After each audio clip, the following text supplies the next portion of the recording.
નમસ્કાર વિદ્યાર્થી મિત્રો, આપણે માર્કેટિંગની અંદર આગળ જોઈએ ઇન્ટરનલ માર્કેટિંગ ઇન્વોલ્વમેન્ટ, બરાબર ને. ઇન્ટરનલ એટલે કે અંદરના માર્કેટિંગને અસર કરતા પરિબળો. હવે આપણે જોઈએ second question, external marketing involvement.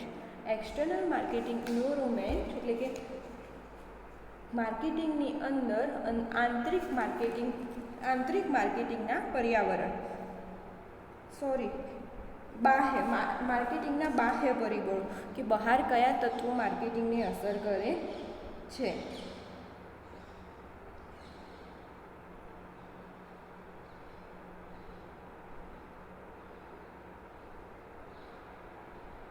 તો ચલો, marketing factors which are not under the control of marketing manager are external involvement of marketing, કે જે માર્કેટિંગના એવા પરિબળો કે જેમના ઉપર કંટ્રોલ નથી કોનો, માર્કેટિંગ મેનેજરનો, અને એક્સટર્નલ કે બાહ્ય પર્યાવરણ માર્કેટિંગનું કહેવામાં આવે છે. Those factor are created outside the business unit. એ ક્યાં ક્રિએટ થયેલા હોય છે કે આઉટસાઇડ આપણું બિઝનેસ યુનિટ હોય છે એનાથી બહારની સાઈડ હોય છે. In a short, factor those are not related to internal matter of the business unit can be identified as a external factor. Following are the external factor of marketing. કે એ શું કહે છે, ઇન અ શોર્ટ, કે આ factor જે છે are not related internal matter, કે અંદરની માહિતીને કશું લેવા દેવા હતું નથી. બિઝનેસ યુનિટ એટલે કે જે ફેક્ટરી કે કંપની તમે સ્થાપી છે અને અંદર કશું લેવા દેવા હોતું નથી. એ ક્યાં હોય છે, બહારને આઉટસાઇડ હોય છે. આઈડેન્ટિફાઈડ એન્ડ એક્સટર્નલ ફેક્ટર, કે એને કહેવામાં આવે છે એક્સટર્નલ ફેક્ટર. તો કે માર્કેટિંગને લગતા જે પરિબળો ઉપર સંચાલકોનો અંકુશ હોતો નથી અને તેને માર્કેટિંગના બાહ્ય પરિબળો તરીકે ઓળખી શકાય, કે એના ઉપર સંચાલકોનો કશું જ અંકુશ હોતો નથી. માર્કેટિંગના બાહ્ય પરિબળો ધંધાકીય તકો અથવા જોખમોનું સર્જન કરે છે. બીજા શબ્દોમાં કહીએ તો તે પરિબળો ધંધાકીય એકમની આંતરિક બાબતો સાથે સંકળાયેલા નથી હોતા. તેને બાહ્ય પરિબળ તરીકે ઓળખવામાં આવે છે. માર્કેટિંગના મુખ્ય બાહ્ય પરિબળો નીચે પ્રમાણે છે. કે કયા છે માર્કેટિંગના મુખ્ય પરિબળો નીચે પ્રમાણે છે? તો જુઓ, પહેલું જોઈએ ફર્સ્ટ, બિઝનેસ કમ્પિટિટરો. કે બિઝનેસ કમ્પિટિટરો કે ધંધાકીય હરીફો. જે હરીફો તમારા કંટ્રોલમાં હોઈ શકે, તમારા કંપનીના મેનેજર હરીફો ઉપર કંટ્રોલ કરી શકશે? ઓબ્વિયસલી નહીં જ કરી શકે. તો જુઓ, એમાં જોઈએ કે marketing manager can not private arrival business competitor in the market. Every year many competitors enter the market and some competitor wind up their business also. It is very difficult to estimate about where, when and which type of competition will take place in the market, but business competition is a very effectiveness external factor. શું કહે છે, ધંધાકીય હરીફો. તો સંચાલકો ધંધાકીય હરીફોને અટકાવી શકે તેમ નથી. દર વર્ષે કેટલાક નવા હરીફો ધંધામાં પ્રવેશતા હોય છે અને કેટલાક નબળા હરીફો ધંધો બંધ પણ કરતા હોય છે. તો ધંધાકીય હરીફાઈ ક્યારે, કયા વિસ્તારમાં કેટલી હશે તેનું ચોક્કસ પૂર્વાનુમાન કરવું મુશ્કેલ છે. તો પરંતુ ધંધાકીય હરીફાઈ માર્કેટને અસર કરતું મહત્વનું બાહ્ય પરિબળ છે. તેમાં બે મત નથી કે ધંધાકીય હરીફાઈ એ શું છે, કે બાહ્ય પરિબળ જે ધંધા ઉપર મેન અસર કરે છે. કેમ? તમને ખ્યાલ જ હશે કે અત્યારે તમે બી સ્ટુડન્ટ છો તો તમારા કમ્પિટિટર બી હશે જ. હું હતી સ્ટુડન્ટ તો મારા બી કમ્પિટિટર હતા. તો તમને એવું હશે કે જે ફર્સ્ટ નંબર જે વ્યક્તિ, સેકન્ડ નંબર જે વ્યક્તિને આવે છે એ એવું ઈચ્છતો હશે કે ફર્સ્ટ નંબરવાળા વ્યક્તિ કરતાં હું આગળ જાઉં. પણ એ ફર્સ્ટ નંબર ઉપર એનો કોઈ કંટ્રોલ હશે? કે ફર્સ્ટ નંબર જે વ્યક્તિ લાવે છે એના ઉપર સેકન્ડ નંબરનો કોઈ કંટ્રોલ હશે કે એ આટલું વાંચી ના શકે કે આમ કે તેમ? તો એ પણ મહત્વનું છે. ચલો, એના પછીનો સેકન્ડ ટોપિક જોઈએ.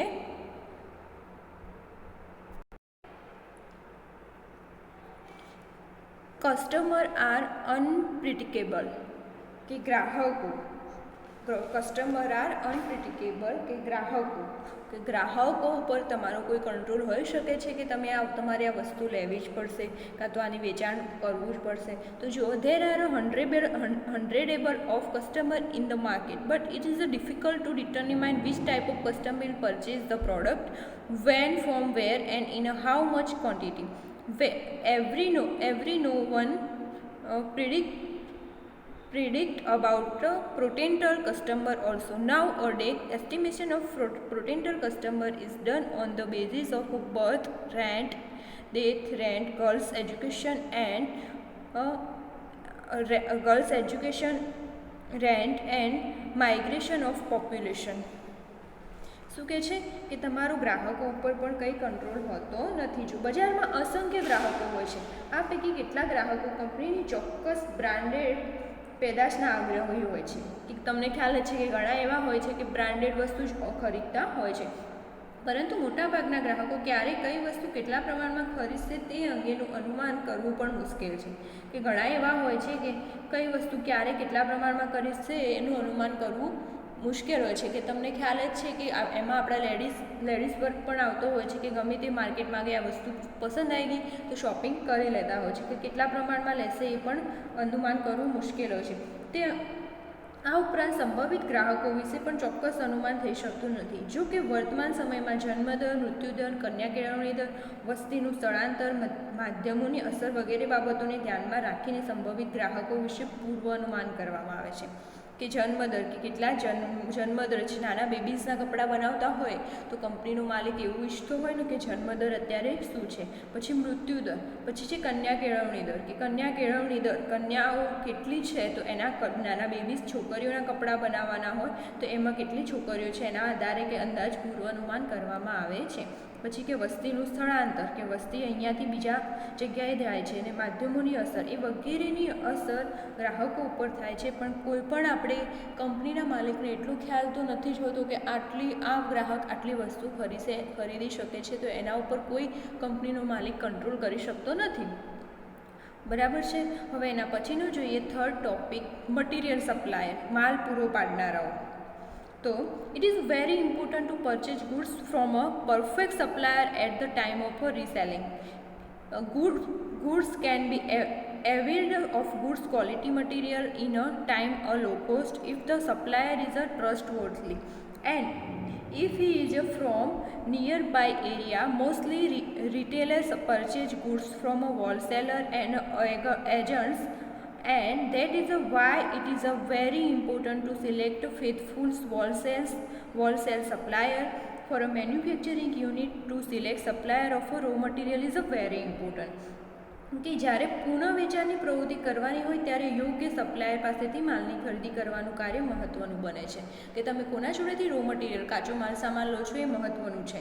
માલ પૂરો પાડનાર વેપારીનો ભરોસોપાત્ર અને નજીકના વિસ્તારમાં હોય તો ઓછા ખર્ચે નિયમિત રીતે યોગ્ય ગુણવત્તાવાળો માલ મેળવી શકાય છે. બરાબર ને?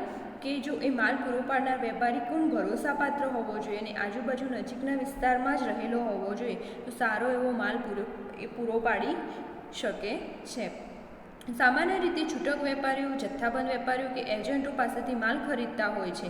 આ સંજોગોમાં ભરોસાપાત્ર જથ્થાબંધ માલ પૂરો પાડનાર વેપારીઓની પસંદગી મહત્ત્વની બને છે. ઉત્પાદન કરતા એકમો માટે કાચો માલ પૂરો પાડનાર વેપારીઓની પસંદગી મહત્ત્વની ગણાય છે. કે કાચો માલ પૂરો પાડનાર વેપારની મહત્ત્વની પસંદગી, કારણ કે તમને કાચો રો મટીરિયલ સારું નહીં મળે તો પછી ધંધામાં આગળ જે તમે પ્રોડક્ટ બનાવો છો એ બરોબર નહીં બને. એના માટે એટલે કે કાચો માલ પૂરો પાડવા માટે એ વસ્તુ સારું રો મટીરિયલ બનાવેલું હોવું જોઈએ. પણ એના ઉપર પણ તમારો કોઈ કંટ્રોલ હોતો નથી. એક્સટર્નલ પરિબળ કહેવાય છે. જો એ ઈચ્છે તો આપણને એને પોસાતું ના હોય તો આપણને રો મટીરિયલ કાચું ના પણ આપી શકે એના એ જે આપણે પ્રાઇસ કહેતા હોઈએ એમાં. બરાબર છે. હવે એના પછીનો ટોપિક છે distributor.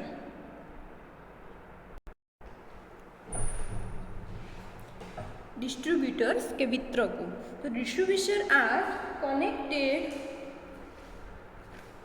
connected with sales in a marketing. Mostly distributor sells goods of manufacturing. In this case, sale can be increased by attaching distribution with the help of a perfect terms of trade. In a marketing, it is very important to select trustworthy distributor and to implement goods promotional plan for them. કે distribution ઉપર પણ કંપનીના માલિકોનો કોઈ control હોતો નથી. તો જો માર્કેટિંગમાં વિતરકોનો માલ વેચાણ સાથે સંકળાયેલા હોય છે અને યોગ્ય વેપારી શરતો દ્વારા વિતરકોને આકર્ષીને વધુ વેચાણ થઈ શકે. સામાન્ય રીતે વિતરકો એક કરતાં વધુ ઉત્પાદકોનો માલ વેચાતો હોય છે. આ સંજોગોમાં ભરોસાપાત્ર વિતરકોની પસંદગી અને તેના માટે પ્રોત્સાહન યોજનાઓ ઘડવાનું કાર્ય મહત્વનું બને છે. કે વિતરકોની અંદર કે માલ વેચાણ સાથે સંકળાયેલા હોય છે, તો તમને ખ્યાલ જ છે, અને એની યોગ્ય શરતો હોય છે. અમુક વિતરકો કે આપણા જે કમિશન આપણો જે ધંધાની અંદર પ્રોફિટ થતો હોય એના 10% કમિશન લેતા હોય છે. એવી રીતે અલગ અલગ એમની સ્કીમ આપેલી હોય છે. પણ વિતરકોને એમને પ્રોત્સાહિત કરવા જરૂરી હોય છે. જો એમને પ્રોત્સાહિત નહીં કરીએ તો પછી માલનું વેચાણ જ નહીં થાય. તમને ખ્યાલ જ હશે, ઘણી કંપનીમાં તમને ઇન્સેન્ટિવ આપતા હોય છે. કોઈ સેલ્સમેનની એવી જોબ કરતા હોય તો એ ઇન્સેન્ટિવ મતલબ કે પ્રોત્સાહન તમને પૂરું પાડે છે. હવે એના પછીનો ટોપિક છે 5 નંબર, મિડલ મેન.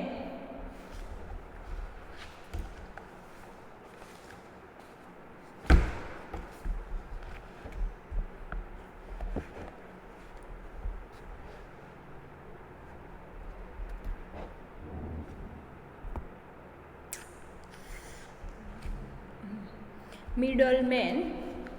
તો જુઓ, in a marketing party like agents, wholesaler, semi-wholesaler, retailer and broker are working as a middleman. It is very important to maintain good relationship with middlemen since they are the only media by which product can be supplied to the customer. કે મધ્યસ્થીઓ પણ મહત્ત્વના છે. એના ઉપર પણ આપણા માલિકનો કોઈ કંપનીના પ્રોડક્ટ કે મેનેજરનો કોઈ કંટ્રોલ હોતો નથી.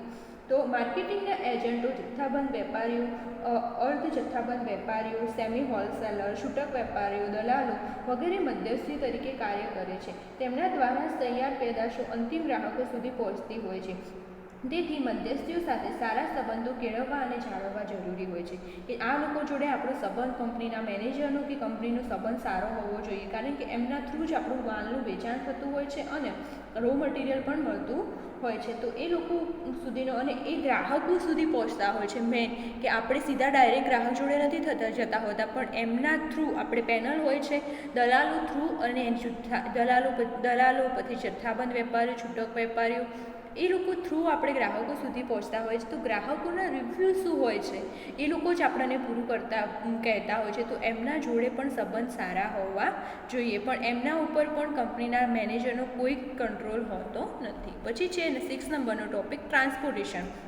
In a transportation of a goods, public carrier are required because every business unit does not have its own vehicle of distribution. For distribution, the effectiveness distribution of a goods depend on the availability of transportation of a public carrier. In case of easy availability, goods can be distribution easily. કે transportation વાહન વ્યવહારો. તો વાહન વ્યવહારોની અંદર દરેક ધંધાકીય એકમ પાસે માલ વિતરણ માટે પોતાના વાહનો હોતા નથી. તેથી જાહેર વાહનો, પબ્લિક કેરિયરની જરૂરિયાત ઉદ્ભવે છે. જાહેર વાહનો એવા જેટલા પ્રમાણમાં ઉપલબ્ધ હશે તેટલા જ પ્રમાણમાં માલ વિતરકોનું કાર્ય અસરકારક બનશે. કે ટ્રાન્સપોર્ટેશનની સુવિધા જેટલી ઇઝીલી મળી રહેતી હશે એટલું એમના માલ વિતરકોનું કામ ઇઝી બની શકશે. બરાબર છે. એના પછીનો ટોપિક છે 7 નંબર, ઇલેક્ટ્રિસિટી. તો one can say that electricity is required only for a production and not for a marketing, but it is a wrong thinking. Advertisement hoarding are not possible without electricity power. It is necessary for a showroom also. Business unit prefer to keep generator as a protection when the power is cut and off. કે તમને ખબર જ છે કે electricity વગર કશું possible નથી. તો વીજળી, તો પ્રાથમિક દ્રષ્ટિએ એમ લાગે કે વીજળીની જરૂર ઉત્પાદન માટે જ પડે છે, માર્કેટિંગ માટે નહીં. પરંતુ આ ખ્યાલ હવે ખોટો છે. હાલના આધુનિક જમાનામાં કે એકલા ઉત્પાદન માટે જ વીજળીની જરૂરિયાત પડે એવું જરૂરી નથી. અત્યારે તો માર્કેટિંગ માટે પણ જોઈએ છે, કારણ કે તમારે ફોનમાં ચાર્જિંગ જ નહીં હોય તો પછી તમે એડવર્ટાઇઝમેન્ટ કેવી રીતે જોશો. પછી અત્યારે તમે બોર્ડ જોતા હોવ છો કે કોઈ હાઈવે ઉપર બોર્ડ લગાવેલા હોય છે તો એની ઉપર પણ લાઇટિંગ કરેલું હોય છે. પછી ટીવીની ઉપર પણ વીજળી તો લાઇટ જોઈતું જ હોય છે. પછી રેડિયોની અંદર પણ લાઇટની જરૂરિયાત પડે છે. તો કે એના વગર એ અધૂરો ખ્યાલ છે. તો વીજળીની ઝબકતા જાહેરાત, વીજળી બોર્ડ વગર કોઈ કામ નથી. આકર્ષક, પછી કોઈ મોટો શોરૂમ હોય તો શોરૂમમાં પણ ઇલેક્ટ્રિસિટી વગર પોસિબલ નથી. તો કે વીજળીની જરૂરિયાત. એમ મોટા ધંધાકીય એકમો સાવચેતીના પગલાં તરીકે જનરેટર રાખે છે, જે વીજળીની ગેરહાજરીમાં ઉપયોગી બને છે. કે અમુક મોટા ધંધાવાળા શું કરે છે કે જનરેટરની સુવિધા રાખતા હોય છે કે એનાથી એમને કોઈ પણ વીજળીનો કાપ આવે તો એમને જરૂરી ઉપયોગી થાય છે. પછી એના પછીનો ટોપિક છે 8 નંબર, ટેકનોલોજી. તો technology and new innovation are not under control of marketing management, so that they can make a changes in a marketing activity as per new technology and innovations. It is an important factor since present customer also expect modern technology. શું કહે છે કે technology અને નવા સંશોધન ઉપર સંચાલકોનો કોઈ અંકુશ હોતો નથી. એના ઉપર તો કોઈ અંકુશ હોય જ નહીં. તો તમને ખ્યાલ જ છે કે નવું સંશોધન થાય છે એના ઉપર આપણા કંપનીના મેનેજરનો કોઈ અંકુશ હોતો નથી.